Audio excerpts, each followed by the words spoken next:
You're listening to the Perth Property Show, Australia's only weekly property podcast by West Australian experts for West Australian listeners. Catch your latest episode every Monday at 7 a.m.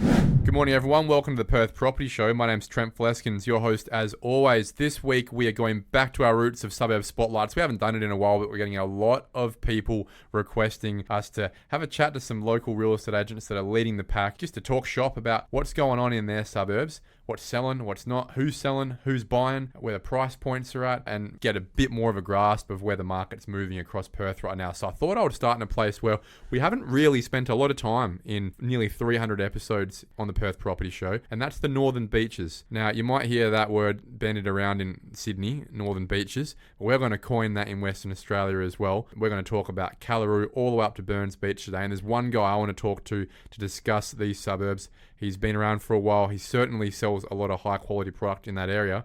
And that's Jade Ass from Noble Avenue. How you going, mate? Hi, Trent. How are you? Good, mate. Thank you for coming in. Thank you for inviting me. It's a really interesting part of the world up there because I think a lot of people are going to have their eyes open today, fall off their seat a little bit when we start talking about the type of product and the price points that are being achieved north of Hillary's Boat Harbour. Pretty much. Yeah. Let's have a crack at characterising some of these suburbs. There's a few of them today. Let's do a quick summary about where we are, from major roads to the beach, Callaroo, all the way up to Burns Beach. Yeah, absolutely. So obviously it starts basically from Callaroo, goes to Mullaloo, then Ocean Reef, Iluka, Burns Beach, and then Mindarie.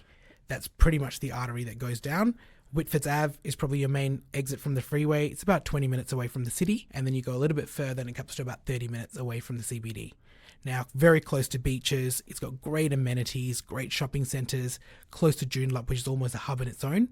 And a lot of buyers there come for the good quality products that they've got. It is surprising to me. I don't think many people would realise, and you don't realise it yourself unless you're driving through the area, that with the exception of maybe Callaroo and Mullaloo, which is a bit older, correct, those suburbs, as you get further north, which is counterintuitive to the way we normally price property in Perth, being more expensive closer to the city. But the further north you get, the newer, the bigger the houses. The quality of homes are a lot better as well. And the price points get through the roof correct, as well, right? As you said, a major artery there is Marmion Ave. If you keep driving up Marmion Ave, past Hillary's Boat Harbour and just look to the left, pretty much everything from there is what we're talking about today. It's not that long ago, I remember being in high school, doing a Year 10 social studies assignment, where we were asked to create an estate, create a suburb. And most of the kids in the class were using Burns Beach, this brand new suburb. It used to be a holiday destination. That used to be a sand dune, yes, essentially. It was being subdivided. These days, it's not even close to being on the fringes of Perth's metro area.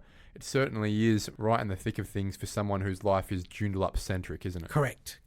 It's got a lot of stuff to offer for families as well, and I think that's what drives a lot of buyers to come to these suburbs.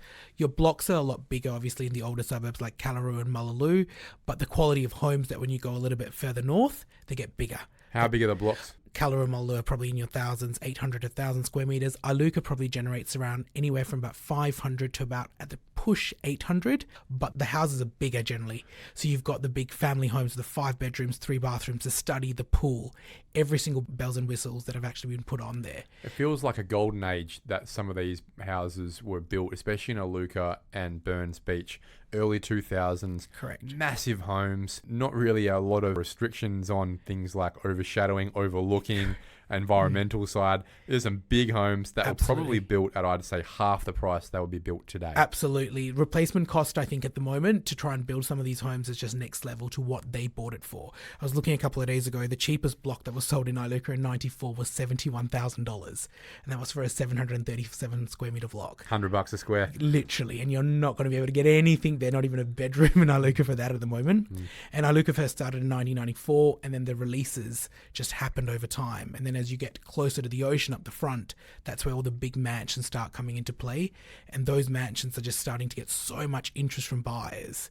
And the prices there, currently just transacting $2 million, is just the new norm. It sounds like it, and we will talk about median house prices and price points soon, but one thing I wanted to peek for people who may be thinking about listening to this episode for just a couple of minutes is a recent transaction I saw in Iluka on Burns Beach Road, facing the ocean, 5 bedrooms, 2-story plus a garage undercroft, big pool, big theatre, everything big, just schmick, lots of cladding. Yeah. Nothing is standard in this house. Yes. And that sold for over $3 million. 3.175. I looked at that property and thought, if you were to rebuild that house, Azorzi and Urbane, someone like that would charge you that just to build it. Correct. You don't even get the land on the ocean for that. And that spec of that house is incredible. Exactly right. And I think that has to be the selling point right now for the top agents in these areas is for these big houses, these big mansions, it has to be replacement cost. If you've got the money, then this is actually a good buy. Absolutely. For 3.175 oceanfront, a product of that quality, you can't get anything else anywhere else closer. It's not all that expensive though, and that's why I think we'll dial it down to the median house within these suburbs as well to give some characterization, because I don't want people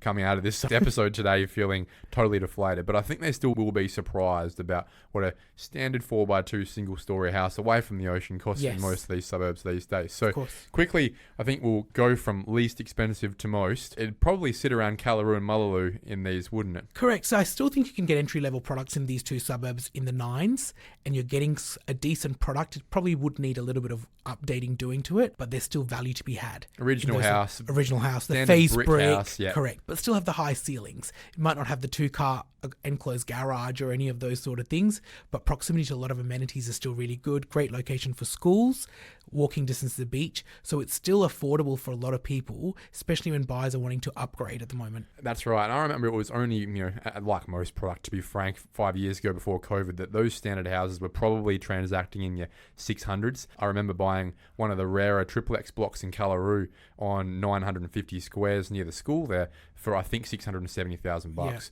That was just pre-COVID. Now we're talking those properties, we're probably edging up to $1 million, which is why the median house price in Callaroo is now, to most people's surprise, above $1 million now. It is above $1 million. I actually caught up with a client last week who I sold her house for a few years ago, and she bought in Mullaloo on a busy road, and she paid $680,000 for it.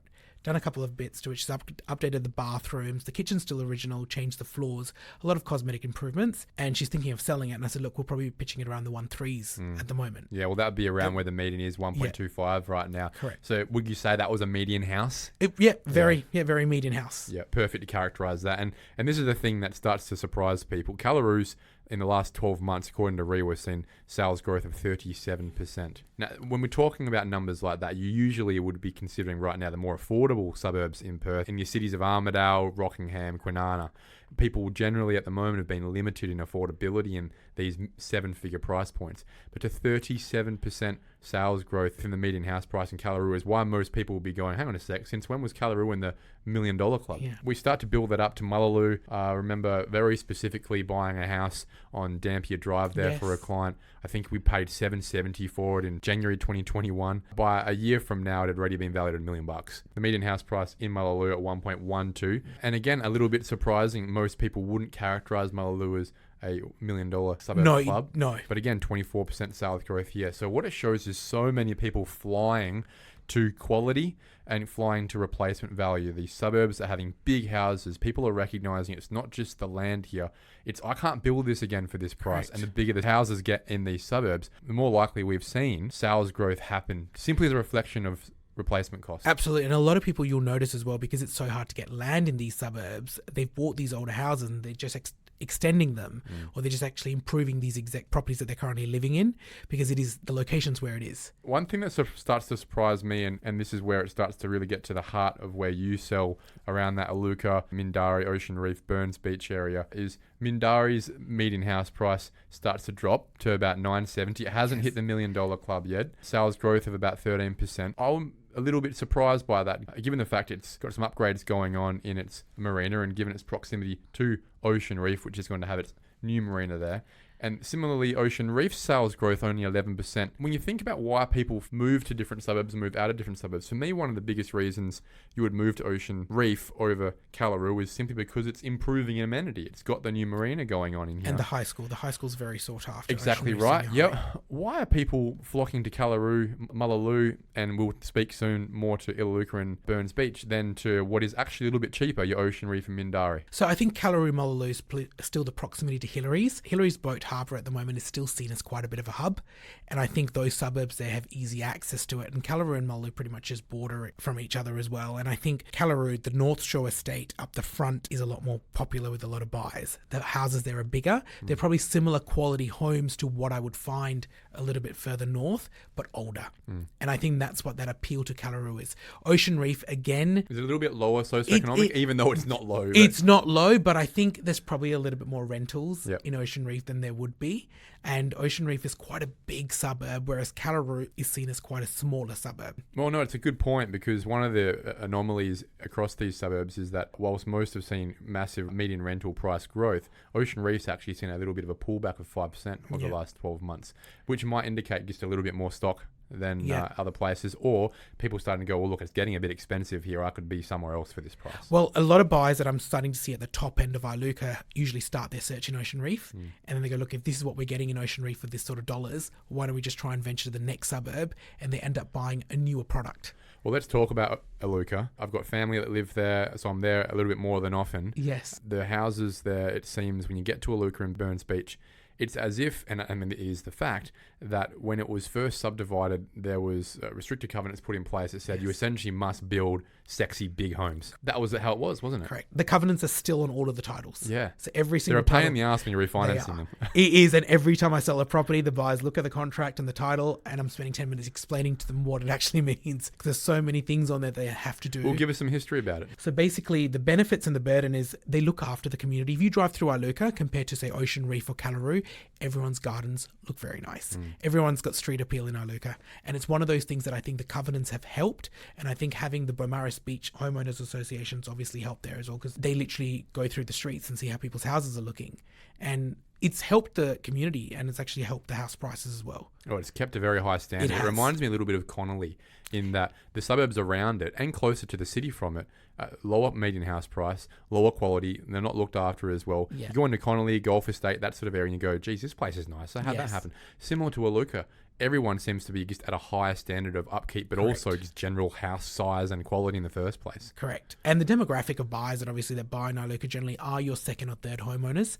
So they've come from somewhere. We get a lot of expats as well that have moved to Australia, especially from the UK and South Africa. They seem to love that pocket of Perth, proximity to the beach, they're walking distance to the Burns Beach Cafe. And now I think with the marina coming on there as well, that's going to really help a lot of things. And with the market the way that it is at the moment, what buyers are actually getting in Iluka, they're probably getting a very good quality product. If they went a little bit closer to the city, the product's going to be half the size. Yeah. Well, look, we're still paying $1.23 million as a median house price in Iluka. And that's getting you a single story that is... Pause for people to fall off a chair here, right? Yeah, single story. You're not getting sexy on the beach mansions. That's your run-of-the-mill 4x2, single story, big theatre, big house. Correct. Don't get me wrong. Replacement cost, again, driving this, but also just general quality. One thing that made me fall off my chair was when I looked at the median rental price.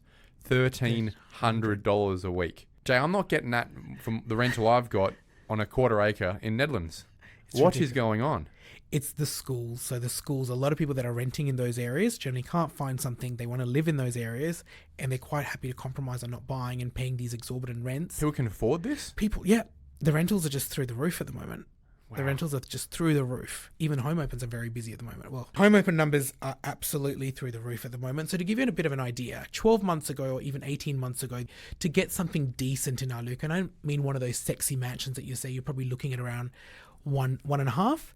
Now they're starting to hit into that 2 mark. That's what $2 million is getting you, a sexy mansion by the front. So that's just jumped up significantly in the last, and that's coming down to supply and demand as well. Is that this year? This year. Yeah. This year. There's more transactions in Iluka over the $2 million mark in the last 12 months than there's been in the last 8 years. We're reaching new price points. Correct. We've never been in this territory. And I guess a lot of the local buyers will be shaking their head going, what is going on? I don't believe this. Even yourself, you're probably not believing some of the prices that are coming through. And it's so hard to appraise at the moment because you're looking at it and you're thinking, what is this worth? This is what they've bought it for.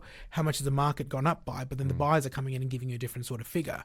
And we're getting a lot of buyers that are from over east that are actually moving here. And for them, once they've sold their property over there, coming in and getting a product like this. Yeah. Yeah. Looking at the dynamic in home opens. Yes. How many people are rocking up at the $2 million price point? So the last 3 that we had over 2 million, the first one I had 48 groups through the first home open, and the second home open we had another 25. Jeez. Yeah. There's a lot of people in Perth that would, I think, look at that and go, who's got that money Correct. to be that far from Perth? Correct. Right? So I don't think you're going to get 48 people through in Mount Lawley at 2 mil. no, I don't think so either. So I'm surprised to see that there's that many people who are flocking that far away from Perth intentionally. Yeah. It's not like they're being pushed there. There's clearly this haven going on right now, which is why we're spotlighting this area of serious demand at the expense of places historically people would think are more attractive, higher amenity areas in the city. Correct, 100%. And I think it's the appeal of the houses. That's what's getting people there. And a lot of people I've noticed in selling real estate in Iluka, they don't often start their search looking in Iluka. They start elsewhere, and then somehow or other they come across something in Iluka, and then they go, what about this suburb? Like I met a client on the weekend. The price guide I was giving was high ones, early twos on it. And they weren't looking in Iluka. They didn't even know where it was. I met them a few weeks ago because I sold for a last client in Churchlands. Yeah. And they were looking at this product, and they're like, oh, this needs a lot of work. And where do you sell? So I told them, they go, where is it? So I sent them a few links of properties. It's too far. We don't want to go up there. They rocked up at the home open on Saturday and they go, we love it here. This is not the house for us. But yesterday morning, she sent me a message going, we love the suburb. We've been driving past through it for a few times. Can you please let us know if anything else in that sort of price point that comes up? So I think it's the appeal of the product as well as where it's actually located, the views. And I look at a lot of these mansions have beautiful views of the ocean, and it is a suburb where you don't really go into there unless you live in it. I would suggest that a material percentage of Perth has never, not to mention not heard of Iluka or Burns Beach, but certainly not driven through it. No, absolutely. I think a lot of people don't know where it is. We're West Yeah. Joondalup, really, aren't we? It is. It is. I used to have to say to people, do you know where Ocean Reef is? It's next to it. Would you characterise this area as being a place where you are Joondalup-centric, that you're probably not working in the city? Well, a lot of my buyers actually still work in the city, but a lot of their lives are surrounded around the Joondalup area. But a lot of people are also self-employed or they work from home a lot of the time. So the commute isn't that bad. Burns Beach, the Yes. next one up, and Yes. to prove this isn't a flash-in-the-pan suburb, median rent, $1,180 a week. Median sales price, 1.2. Yeah. Slightly newer suburb, 10 years younger than Iluka. And as an extension of that, the houses, bit newer, bit flasher. The land value is not too different, but the No. house value can get pretty mental. It can. It can, especially now with a lot of the new release as well, because they're doing another release as well, and it's getting closer to the ocean. And the quality of homes there, again, are very, very good. So the buyers generally start their search in Iluka and then they go to Burns Beach. It's a suburb that literally feeds off each other. Any buyer that you speak to that's looking in Iluka generally looks in Burns Beach and vice versa. Now, let's talk about the sellers. I've been advising most people who ask me that if should we sell, the answer is no. But obviously, there's many reasons that people sell Correct. at any point in the cycle. Who are you finding are your sellers right now, and why are they selling? I think a lot of my bigger homes that the sellers are selling, they're usually downsizing a lot of the time. They've lived in these big houses for a long time. The value hasn't been to where they've expected it to be. And then now with the market the way that it is, they go, perfect time for us to cash in. A lot of these big mansions, if you know, it's just that mum and dad left, the kids have all moved out, and they're just looking to liquefy their assets a little bit. Where are they going? Some of them don't have anywhere to go. Yeah, And it they- sounds like Yeah, it. There's I've not had a a lot of few- alternative products in the area. No, and that is the biggest problem that I'm finding at the moment. I've got a lot of clients that want to sell, but where are we going to go? A few of them have just bit the bullet and just go, we're just going to get a caravan and drive around for a little while. Yeah, why not? Yep. Yeah, because we're never going to see this sort of dollars again. But every week the market is changing. Do you think that there would be a market for another apartment tower around there? Obviously, you got one Iluka that's Yes. being developed there, and I think it's taken a long time for people to get their heads around the idea of it. Yeah. But do you think there'd be space for more for the downsizers, or do you think it's a step too far for most people to go from the mega mansion? I think it might be a step too far because there was a block of land and it's still vacant there, and they were going to do retirement villages there, and the houses in front just opposed it. They didn't want it there. I've found Iluka sellers are quite pedantic. Quite fickle? Yes, as to what's next to them, what's in front of them. Even when the shopping centre came on board, a lot of people were against it. Yeah, but I think now that it's there... Well, it's amenity, of course, you'd Correct. like it. Yeah, but a lot of people, because they're like, no one else used to come in here unless you lived in here. Now the shops and the pubs going to bring people into the suburb, which they were Oh, opposed. no. It's always been a bit Sounds like... a little bit Western Suburbs, It Jay. does. It does sound a little bit Western Suburbs. But yeah, so look, I think a tower or something, especially if the marina goes up with the apartments going there, that's definitely going to help. That would be an appropriate place for it. Absolutely. I'm a big believer that if you want to be able to look after your local trees, for example, and you want your activity centres vibrant, that's where you should have hyper density. Yeah. Go and put a big tower or 2 or 3 big towers around your town centre so that you don't have to go and duplex the rest of the suburb for the infill you're inevitably going to need as populations grow and age within different suburbs. You look at places like Canning Vale, for example, obviously way out of the way for you, but a suburb that is a similar age, a similar time it came on, late 90s, early 2000s. Most of the people that live there have brought up a whole family, now in their 50s, going into their 60s, and there are no downsizer products whatsoever. They're all R20, just like Iluka. Certainly no options for apartments or anything like that. Big houses on 700 square meter blocks, very similar to Iluka, very similar age. And you start to watch, there's not a lot of places for these people to go. Which is one of the biggest problems with a lot of these big mansions in Iluka. Probably if you look at it, a lot of them want to sell, but they want to move into the suburb and they want to get into one of those cottage blocks, but they're so rare to come across.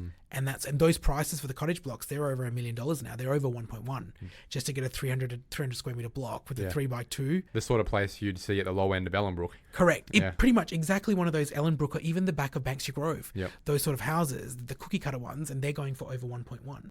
I recently opened one not too long ago, and the last sale on it was 900, and I said, look, let's pitch it a little bit high, let's put a bit of fat on it, let's go mid to high nines. I think we had 65 groups through the home open, and I ended up transacting for 1175. See, most of the people going through there would have been first homeowners trying to get in the market, get in the suburb, getting trumped by someone who's pumped up with cash from downsizing from the beach. Exactly who bought it. People listening to this love stories. Tell us a story. Well, to give you a bit of an idea about how much the market has shifted, clients of mine bought a property in Iluka in a very nice street last year for 1.7 on Romano Crescent. Their circumstances have changed. They're looking to just downsize a little bit, and we've just put it on the market. I had my first home open on Saturday, second home open on Monday night.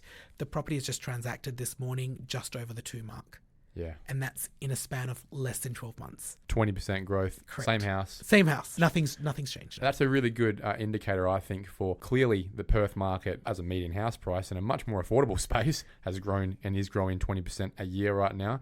We're talking a couple of percent a month for everyone who's delaying their purchase, trying to seek value, trying to screw a seller down and losing every time. You are losing 2% every month. Check your deposit, see if that's actually pricing you out. But even at the price point of 2 mil, where I would suggest we're probably only talking about 15% of the population can afford this price, we're also seeing in certain suburbs the same growth. As we said before, 37% in Callaroo. We're pretty much across the 20% in most of the suburbs we're highlighting today. Clearly it demonstrates there is no shortage of money here, but we do have a population of people that are specific about the products they want and are happy to wait for them. And the one thing that's limiting transactions now, even though they aren't limited, we just had 1,070 transactions last week. Wow. Mining boom was 800 every week. We're still at 1,000 transactions a week, 5 years straight now, post-COVID. These people are happy to wait. And the problem is, if you can't move, you can't sell.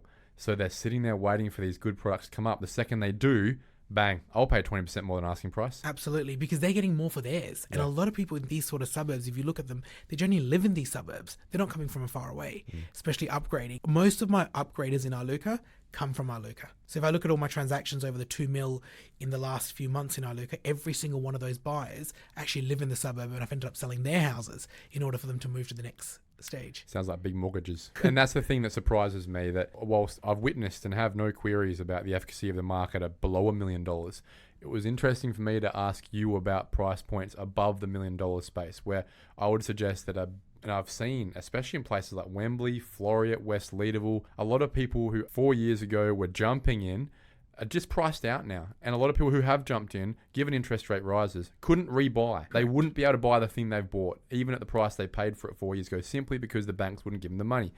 So it's quite interesting to see the depth in the market here. 20 Ks from the city, on the beach, up in Joondalup, in places most people don't drive, where they're going, we've got 48 people through on the first day for $2 million. Absolutely. Jeez, yeah. man. And I think that's what it's going to continue being. And you can only sell it to one buyer. So there's all of these other 47 people still looking, and they've got the money to buy. They're not going anywhere. They're not going anywhere. For those people listening today who were excited about the idea of the Northern Beaches and thought, oh, maybe I'll get in here, and have recognised that we're outside their price point now, unfortunately, it's too late, where would you suggest is the next place to be looking at? Where are your disappointed, unsuccessful underbidders looking? Currumbine. So any buyer that's not missing out on properties in Iluka, it's going straight to Currumbine. Tell us about that suburb. So We've Currumbine- never spoken about Currumbine before. Okay, so Currumbine's a fantastic suburb. It's got some pockets of Currumbine have golf course views, ocean views, and it's got good quality homes as well. Again, there's pockets that separate them, and proximity to good schools and you've got good quality homes in Currumbine, I would actually think it's the next mini Iluka, and that's where a lot of the buyers generally that upgrade into that first stage into Iluka comes from Currumbine. Yep. Property prices in Currumbine, I've just sold something there for 1.16 for a single story. Yeah, wow. So do you know, and that's what Currumbine's starting to do now. To get a decent product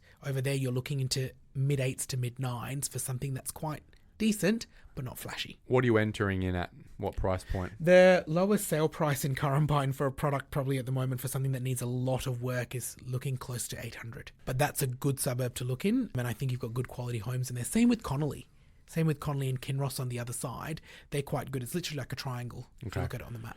Jay, we've spoken about a lot of suburbs today in this pocket. If you could pick one street that you would love to live on if you could, price is not an issue, what would it be? St. James Approach in Iluka. Tell us about it. I think St. James Approach, the way that the street is designed as well, it just comes off Burns Beach Road and it goes all the way up the top to Silver Sands. Quality of homes on that street's very good. It's not in the newest pocket of Iluka, but the way the street's designed is every house almost has the appeal of an ocean view. And when you get up the top, it's literally just very good 180-degree ocean views, and surrounded by really good quality homes, and it's a tree-lined street. Sort of approaches up a ridge, essentially. Yeah, pretty much. Yeah, I love it. Now, for the median house price in Iluka, being clearly your favourite in this pocket, where are you buying? 1.25, you're probably getting quite a decent sized single story home, but you're getting on the east side of Delgado. So Delgado is the artery that runs through Iluka. It is in the older part of Iluka, but you're still getting a decent quality product there. Getting a 4-bedroom, 2-bathroom plus study, theatre, games room, and a pool out the back. And that's what your 1.2 is getting you. And there's some good buying there as well, I still think, because there's still a lot of value to be added to those houses because your blocks are bigger and the streets around there are quite nice. Your St. Thomas Loop, those are one of the very nice streets in Iluka that I'd be looking in. Jay Das, Noble Avenue, thanks so much for coming in today, mate. I think it's been a great and an efficient spotlight on an area we haven't really looked at before, but one that I think will open the eyes of many people today of, well, geez, if it's that price in this suburb, maybe I should just bite the bullet where I was looking. Or maybe I need to have a look in these suburbs because, holy moly, I didn't know that people were so interested and the lifestyle was so great. Thanks for coming in, mate. Thanks, Trent. Thanks for the invite. I appreciate it. Thank you for listening to another episode of the Perth Property Show. If you've only just joined the conversation, you can catch up by heading over to our website, perthpropertyshow.com.au, subscribing to the podcast, or joining our Facebook page. Don't forget to tune in next Monday at 7 a.m. for more expert insights, local analysis, and suburb spotlights. Happy hunting!